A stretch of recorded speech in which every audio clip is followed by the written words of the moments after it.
दुनिया से बेउम्मीद हो जाना, लेकिन ओम प्रकाश राजभर से नाउम्मीद मत। तो अभी हम बात करते हैं मुख्यमंत्री जी से, अगर वो उपलब्ध हैं तो अभी हम इन लोगों से मिलवा के तब फिर निकलेंगे। आचार संहिता समाप्त हो गई, सरकार बन गई, सरकार को बने 3 साल हो गए, लेकिन हमें न्याय नहीं मिला। मेरे साथ वादा खिलाफी, लात जूता सब चलता रहता है कि हम लोग के साथ मुख्यमंत्री जी न्याय करेंगे। जितना सदन में मैंने बोला, सड़क पे बोला, बाइट मैंने दी, आपके पक्ष में ही लड़ाई लड़ी। इस बात से सहमत है कि नहीं? जोर से बोलिए। टीवी 100 जरूर दिख गया। कैसे हो गए आप लोग? हम लोग उम्मीद से। अरे मेरी बात तो सुनिए।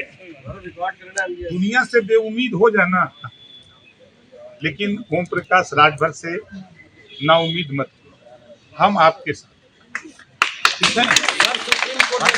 देखिए, इनकी चाहत है कि जो हाई कोर्ट का आदेश है उसका पालन हो। हम भी चाहते हैं कि जो हाई कोर्ट का आदेश है उसका पालन हो। मुख्यमंत्री जी ने भी ये कह दिया कि हाई कोर्ट के फैसले का हम पालन करेंगे। अभी इन लोगों की तरफ से डिमांड है कि मुख्यमंत्री जी से हमको मिलवा दीजिए। तो अभी 3-4 दिन तो हमारा कार्यक्रम हमने अपना पहले से शेड्यूल बना रखा है। अभी इन लोगों का है कि अभी 9 तारीख को बता रहे हैं सुप्रीम कोर्ट में डेट है।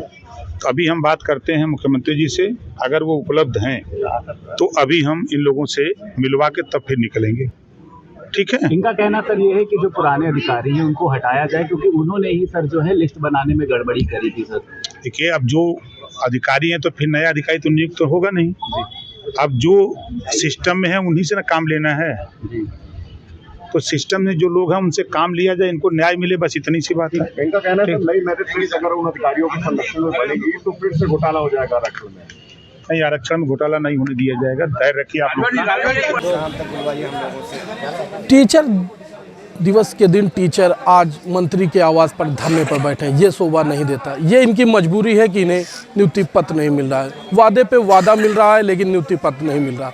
हमारे साथ जो कुछ शिक्षक, हम उनसे बात करने की कोशिश भी करेंगे। सर, आप लोग लगातार 4 सालों से वादों में घूम रहे हैं, क्या अधिकारी घुमा रहे हैं? अगर आप लोग एक बार उत्तर प्रदेश सरकार के मुख्यमंत्री योगी आदित्यनाथ जी से मुलाकात कर लें, क्या आप लोगों को लगता है कि आप लोगों का वादा, नियुक्ति पत्र आप लोगों को मिलेगा? देखिए, आपकी इस बात में आता हूँ, लेकिन आपने पहले एक बार कहा कि 5 सितंबर है और शिक्षक दिवस है, और शिक्षक दिवस के दिन शिक्षक सड़कों पर है। तो साहब, पिछले 4 साल में जाने कितने शिक्षक दिवस आए, क्योंकि हर साल 5 सितंबर को आता है। तो 4 तो हो ही गए काउंटिंग में। उस बीच होली, दिवाली, रक्षाबंधन, ईद, मुहर्रम, दशहरा, नया वर्ष, तमाम ऐसे दिन आए जब हम सड़कों पर ही थे। और हमारे लिए बात करने वाला न तब कोई था ना कोई आज है। 2 विधानसभा चुनाव साहब हमने देख लिए, लेकिन हमारे लिए न्याय की बात कोई नहीं करता है। 23 दिसंबर मुझे आज भी दिन याद है जब हमें मुख्यमंत्री से मिलवाया गया। मुख्यमंत्री जी ने कहा कि बच्चे हमारे बच्चे हैं और इनके साथ त्वरित न्याय होना चाहिए। 23 सितंबर को हमसे हमारी मुलाकात हुई। 29 तारीख को हमारी लिस्ट आनी थी। 30 और 1 और 2 तारीख को काउंसलिंग होनी थी। 3 तारीख को हमको नियुक्ति पत्र मिलना था। ये बकायदा शेड्यूल जारी हो गया, लेकिन ये अधिकारी गोलमोल करते रह गए और लिस्ट 31 तारीख को 29 तारीख को न आकर 5 जनवरी को आई और 8 तारीख को आचार संहिता लग गई। 2022 का विधानसभा चुनाव हुआ। माननीय योगी जी का जयकारा लगाया हम लोगों ने, चुनाव प्रचार किया, दोबारा उनको मुख्यमंत्री बना दिया। उनको उनकी कुर्सी मिल गई, शिक्षा मंत्री बन गए और कैबिनेट मंत्रिमंडल का विस्तार हो गया। सबको अपनी अपनी कुर्सी मिल गई, लेकिन हमारे साहब संघर्ष का अंत नहीं हुआ।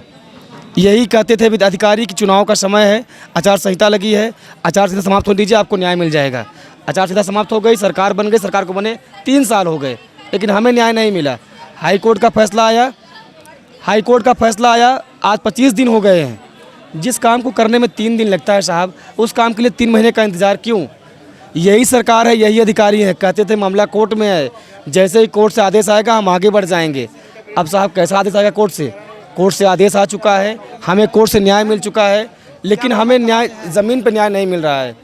हम लोग लगातार संघर्ष कर रहे हैं, लेकिन जब तक हम लोगों को माननीय मुख्यमंत्री जी से मिलवा नहीं दिया जाता है, बेसिक विभाग से कोई लिखित आदेश नहीं जारी होता है तब तक हम लोग शांत बैठने वाले नहीं हैं। क्या मानते हैं इसमें मुख्यमंत्री का कोई जो गलती नहीं लग रही है, जो अधिकारी हैं उनकी साफ तौर पर गलतियां? मुख्यमंत्री तो चाहते हैं कि आप लोगों को भर्ती मिले, नियुक्ति पत्र मिले, लेकिन अधिकारी कहीं ना कहीं अड़ंगा डाल रहे हैं, मुख्यमंत्री से बड़े अधिकारी होते जा रहे हैं, क्या कहेंगे? बिल्कुल, फिलहाल जिस तरह से माननीय मुख्यमंत्री जी ने कहा है हम डबल बेंच के आदेश को मानेंगे, लेकिन लगभग 20-25 दिन हो गए हैं, अभी तक एक भी प्रक्रिया, एक भी कदम आगे नहीं बढ़ी है। तो उस हिसाब से तो हमको यही लगता है कि बेसिक के अधिकारी माननीय मुख्यमंत्री जी से बड़े हो गए हैं, उनके आदेश का भी पालन नहीं कर पा रहे हैं। तो अगर हम लोग मुख्यमंत्री जी तक पहुंचकर अपनी बात रखते हैं तो हमें पूरी उम्मीद है कि हम लोगों को न्याय जरूर मिलेगा। तो देखिए, जो 69,000 शिक्षक भर्ती की मांग कर रहे हैं, वो इनका साफ तौर पर कहना है अगर हम लोग मुख्यमंत्री तक पहुंच जा रहे हैं तो हम लोग अपनी मांग उनके सामने रखेंगे, वो हमारी मांग जरूर सुनेंगे। तमाम जो महिलाएं हैं, जो शिक्षक हैं, वो ओपी राजभर के आवास पर पहुंचे हैं, उनसे हम बात करने की कोशिश करेंगे। मैम, आप लोग बैठी हैं, आप लोगों से मुलाकात हुई है, क्या बात हुई? बात हुई है कि वो हमें मुख्यमंत्री जी से मिलवाएंगे, हमारे 5 लोगों को बोला गया है। अब देखते हैं शाम को टाइम मिलता है कि नहीं मुख्यमंत्री जी से मिलने का, तब तक हम लोग यहीं बैठेंगे जब तक हमें टाइम नहीं मिल जाता। जब तक हमको मुख्यमंत्री जी से मिलने के लिए टाइम नहीं मिल जाता तब तक हम लोग यहीं बैठेंगे। और तमाम और लोग हैं, हम उनसे जानने की कोशिश करेंगे। सर, आप लोग पर आए हैं, क्या बात हुई होगी आप लोगों से? माननीय मंत्री जी ने स्पष्ट कहा है कि आप लोग यहाँ पे बैठिए, शाम तक आपको पता चल जाएगा कि माननीय मुख्यमंत्री जी आपसे कब मिलेंगे, उसी इंतजार में हम लोग बैठे हैं। कई बार ऐसा वादा किया गया, वादा होता रहेगा, हम पिछड़े दलित हैं साहब, हमारे साथ वादा खिलाफी, लात जूता सब चलता रहता है। हमें क्या है, हमें तो अपनी नौकरी के लिए संघर्ष करना है, वो हम कर रहे हैं। और हम बात करने की कोशिश करेंगे, बहुत जो शिक्षक हैं वो बैठे हुए हैं, उनसे हम बात करने की कोशिश करेंगे। तमाम जो आप आई हैं, मुलाकात हो गई है, आपकी राजभर जी से मुलाकात हुई है, उन्होंने क्या कहा, कुछ आश्वासन दिया? उन्होंने आश्वासन दिया कि हम तो बाहर जा रहे हैं, हम लोग का तो कह रहे हैं कि हम बात कर रहे हैं और अब बताते हैं, बात करके आश्वासन ही मिला है। आश्वासन हमेशा 4 साल से मिलता आ रहा है, कई बार हम लोग यहाँ पे आ गए, आश्वासन ही मिलता है, न्याय नहीं मिलता है। मुख्यमंत्री जी से आप लोग मुलाकात करेंगे तो मुख्यमंत्री जी से उम्मीद तो रख रहे होंगे कि अगर मुख्यमंत्री जी के वहाँ पहुँच रहे हैं तो आप लोगों की कहीं ना कहीं सुनवाई होगी, आप लोगों को नियुक्ति पत्र मिल सकता है। देखिए, हमारे मुख्यमंत्री जी न्याय प्रिय हैं, वो न्याय करते हैं और हम लोग को मुख्यमंत्री जी से मिलवाया जाएगा और मुझे हम लोग को पूरी उम्मीद है कि हम लोग के साथ मुख्यमंत्री जी न्याय करेंगे। वो सबका साथ सबका विकास लेके चलते हैं, तो हम लोग दलित पिछड़े हैं, इस वजह से तब भी हम लोग के साथ न्याय होगा। लेकिन जब हम लोग मिल पाएंगे मुख्यमंत्री जी से, तब उससे पहले तो सिर्फ आश्वासन हर जगह से मिलता है। ये देखिए, शिक्षक हैं, जो शिक्षक दिवस के दिन आज राजभर जो कैबिनेट मंत्री भी हैं और भारतीय जनता पार्टी सहयोगी में दल में भी शामिल भी हैं, उसके बाद भी लगातार इन लोगों को आश्वासन मिल रहा है, लेकिन भर्ती और नियुक्ति पत्र नहीं मिल पा रहा है। अब ये आस लगा के बैठे हैं कि राजभर ने इन लोगों को वादा किया है कि शाम को उत्तर प्रदेश के मुख्यमंत्री योगी आदित्यनाथ जी से मिलाया जाएगा और इन लोगों की समस्या सुनी जाएगी। कैमरामैन नीरज के साथ मोहम्मद यूसुफ, NTV न्यूज़ 5, लखनऊ। देश विदेश की ताज़ा खबर पाने के लिए हमारे चैनल NTV निष्पक्ष को सब्सक्राइब करें व बेल आइकन दबाना ना भूलें।